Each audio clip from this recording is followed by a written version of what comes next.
All right, let's dive into what is basically a real-life political thriller. This isn't a movie, though.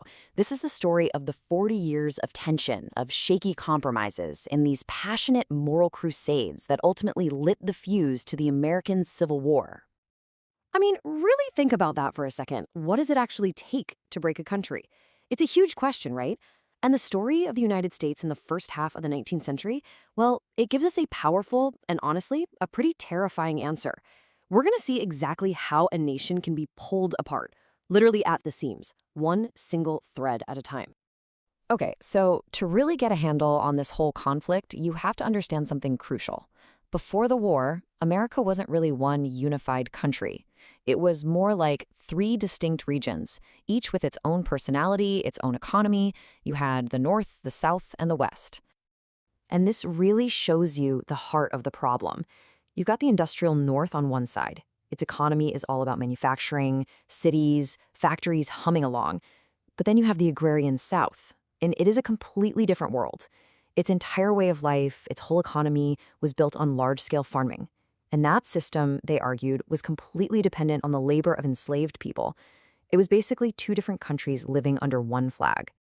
But this wasn't just about economics, not by a long shot. There was this powerful moral conflict brewing, and it was being fueled by the abolitionist crusade, this really passionate movement of people who were demanding one thing, an immediate end to slavery. So who were these people? Well, one of the loudest voices was a man named William Lloyd Garrison. He was a white publisher, and he used his newspaper, The Liberator, almost like a weapon. See, he didn't just write editorials arguing against slavery. No, he published these graphic, absolutely horrifying stories about the brutal treatment of slaves, and it was designed to shock the people in the North right out of their complacency. And then there was the incredible Frederick Douglass. This man had actually escaped from slavery himself, and his voice was just undeniable.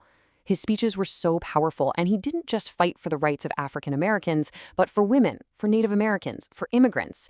He wasn't just another activist, he was really the living, breathing conscience of the entire movement.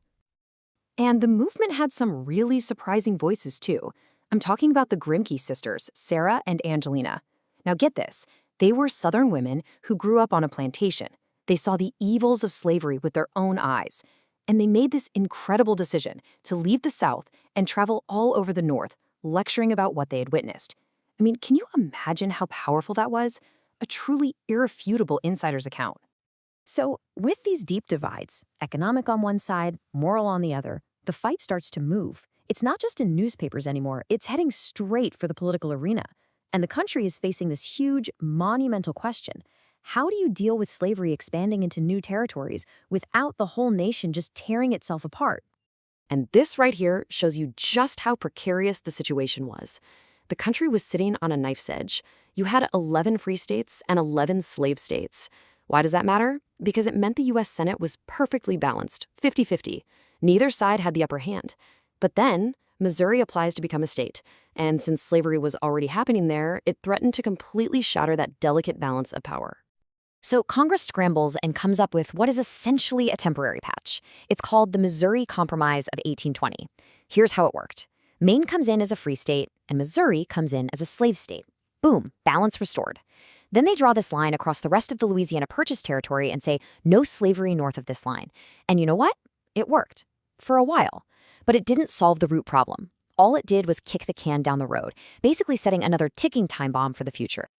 And that future wasn't too far off. The 1830s roll around, and bang, two major crises hit that push both sides even further apart, digging them deeper into their corners. It just made any future compromise that much harder to imagine. First, in 1831, you have Nat Turner's rebellion. Turner was an enslaved African-American preacher who believed God had given him a mission to free his people. He led an uprising that resulted in the deaths of about 60 white people. The rebellion was crushed, and violently, but it sent this absolute shockwave of fear and terror all across the South. And what was their response? It wasn't to maybe rethink the morality of slavery. No, it was to double down, passing even harsher, more brutal laws to control the enslaved population. So to defend this system, Southerners started to lean really heavily on a political idea: states' rights. The basic concept is this: the federal government in Washington has very limited power, and the individual states have the right to ignore or even nullify any federal law that they don't like. And the main champion of this idea was a guy named John C. Calhoun, who was the vice president. He was a huge advocate for something called sectionalism, which is exactly what it sounds like. It's like patriotism, but instead of being for your country, you're for your section, your region. And this all boiled over during the nullification crisis, where South Carolina, led by Calhoun, actually tried to nullify a federal tariff. This was a direct challenge to the authority of the president and the entire Union. So if you look at this timeline, you can actually see the problem getting worse. The crises are speeding up. You get the Missouri Compromise in 1820, and that buys about a decade of quiet. But then, look, bam, bam, Nat Turner's Rebellion in 31, the nullification crisis in 32, they're happening in quick succession. The conflicts are getting more intense, and the time between them is shrinking. That fuse we talked about, it's getting shorter and shorter. And then comes the event that pours gasoline on the whole smoldering fire. I'm talking about westward expansion, specifically the war with Mexico, which is about to throw the debate over slavery onto a huge, brand new stage. So the United States wins the war with Mexico, and as a result, it gets this massive chunk of new land. We're talking about what would become California, New Mexico, and a lot more. And this victory immediately brings back the single most dangerous question in American politics. What happens now?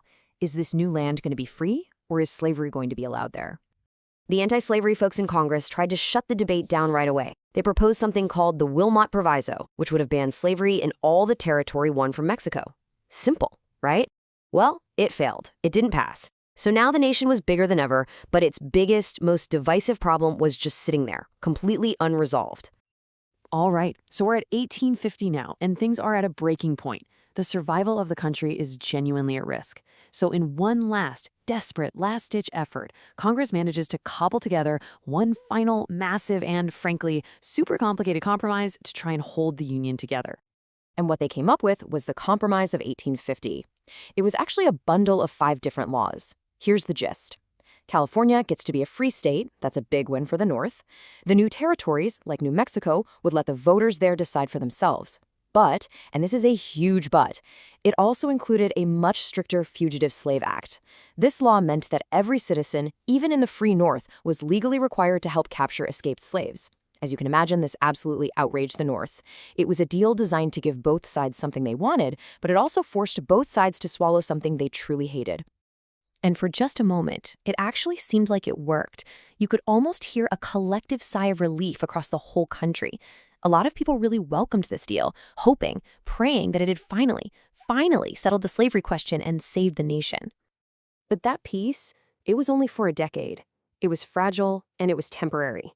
The deep underlying conflict hadn't been solved at all. It had just been papered over one last time.